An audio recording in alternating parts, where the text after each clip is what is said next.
नमो नमः मित्राणि ग्रामे संसार गायन्ति इत्यस्मिन् यूनालिकतः सर्वेषां स्वागतं। भवतां कृते एकः सुखसमाचारः अस्ति। ये सन्देशपत्रिकायाः ग्राहकाः न अभवन् पठितुमिच्छन्ति, गृहमपि पत्रिकां न आगच्छति, तेषां कृते महान् अवसरः अस्ति। भवन्तः अत्रैव द्रष्टुं शक्नुवन्ति, अपि च पठितुं शक्नुवन्ति। अतः सर्वे ध्यानेन पश्यन्तु, शृण्वन्तु च। ये नूतनाः सन्ति ते सब्स्क्रैब् कृत्वा स्थापयन्तु इति। आगच्छन्तु, वयं सर्वे पठामः। धर्मो रक्षति रक्षितः के विजयराजन् कोयम्बत्तूरु। इयं घटना 1992 वर्षे संवृत्ता।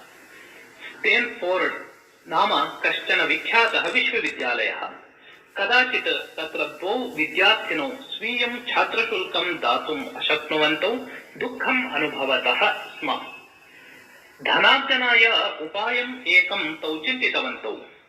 विश्वविद्यालयस्य सभामण्डपे सङ्गीतकार्यक्रमः आयोज्येत चेत् प्रवेशशुल्कद्वारा धनं प्राप्येत इति तयोः योजना।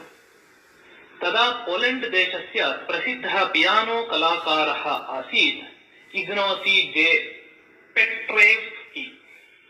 सङ्गीतकार्यक्रमस्य निर्वर्तनाय तस्य आह्वानं निश्चित्य तौ तस्य स्थानं प्राप्तवन्तौ। कलाकारस्य सचिवः उक्तवान् यत् एतस्य कार्यक्रमाय $2000 धनं दातव्यं भवति इति।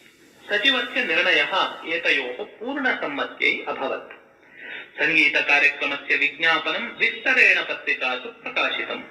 यदा एतस्य कार्यक्रमस्य दिनाङ्कः आसन्नः तदा ज्ञातं यत् तस्मिन्नेव दिने बहवः कार्यक्रमाः भविष्यन्ति इति। अनेन कारणेन प्रवेशपत्रस्य विक्रयणं मन्दम् एव आसीत्। ईप्सितं धनं प्राप्तुं साध्यता नास्ति इति अभासत।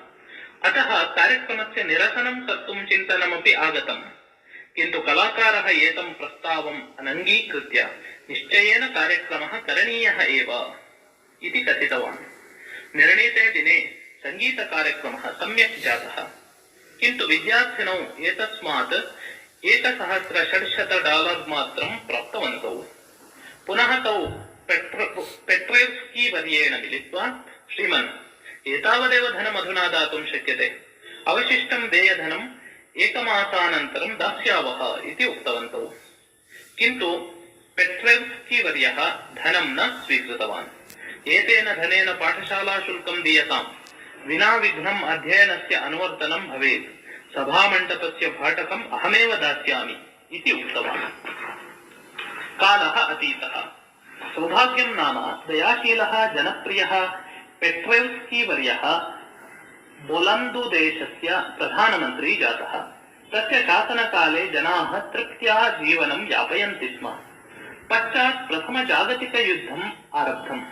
युद्धस्य दुष्प्रभावेण बोलन्दुदेशे जनजीवनं नितरां बाधितम्।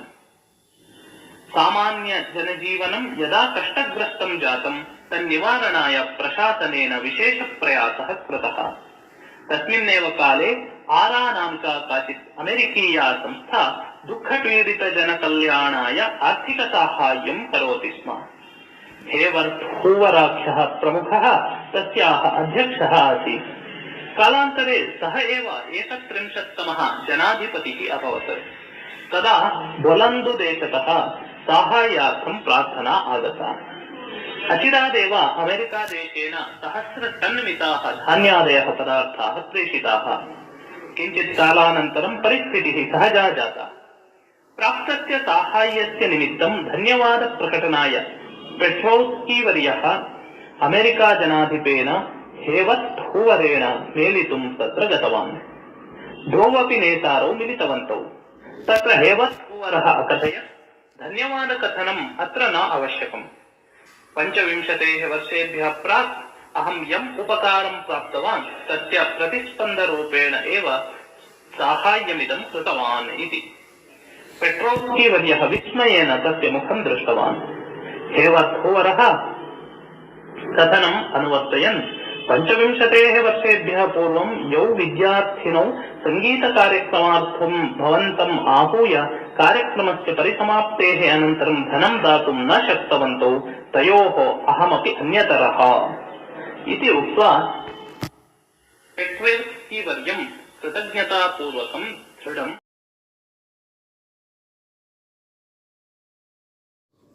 इदानीं पठामः ईश्वरदर्शनम्।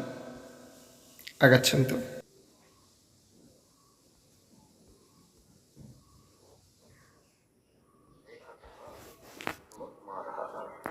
कश्चन महात्मा कदाचित् कश्चन युवकः तम् उपसर्प्य अपृच्छत्, महाभाग, ईश्वरं प्रत्यक्षं द्रष्टुं शक्यते किम् इति।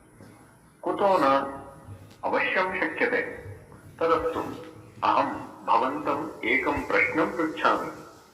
स्वशरीरं भवान् द्रष्टुं शक्नोति किम् इति अपृच्छत् महात्मा। श्रीमन्, मम शरीरं सुष्ठु द्रष्टुम् अहं समर्थः अस्मि एव, अवदत् युवकः। एवं तर्हि सकृत् स्वशरीरं समग्रं दृश्यताम्। स्वशरीरं दृष्ट्वा सः युवकः अवदत्, मया स्वशरीरं दृष्टम् एव। सर्वाणि अङ्गानि दृष्टानि किम्? आम्, सकलं दृष्टम्। किं भवता स्वस्य पृष्ठभागः दृष्टः? महोदय, पृष्ठभागः द्रष्टुं न शक्यः। अस्तु नाम, पुरोभागस्य सर्वाणि अङ्गानि द्रष्टुं शक्यानि किम्? आम् इति अवदत् युवकः। पुरोभागस्य प्रधानम् अङ्गं मुखम्। किं भवान् स्वमुखं द्रष्टुं शक्नोति? महोदय, मम मुखं मया न द्रष्टुं न शक्यम्। तदा महात्मा अवदत्, वत्स, शरीरस्य सर्वाणि अङ्गानि द्रष्टव्यानि चेत् पुरतः पृष्ठतः च दर्पणः स्थापनीयः। एवमेव ज्ञानस्वरूपस्य ईश्वरस्य दर्शनार्थम् ईश्वरकृपा गुरुकृपा च आवश्यकी। गुरुकृपया एव ईश्वरकृपाप्राप्तिः सम्भवति इति। एतत् श्रुत्वा सः युवकः स्वदोषं ज्ञात्वा महात्मानं साष्टाङ्गं नमस्कृतवान्। धन्यवादः। मिलामः अग्रिमचलच्चित्रेण सह।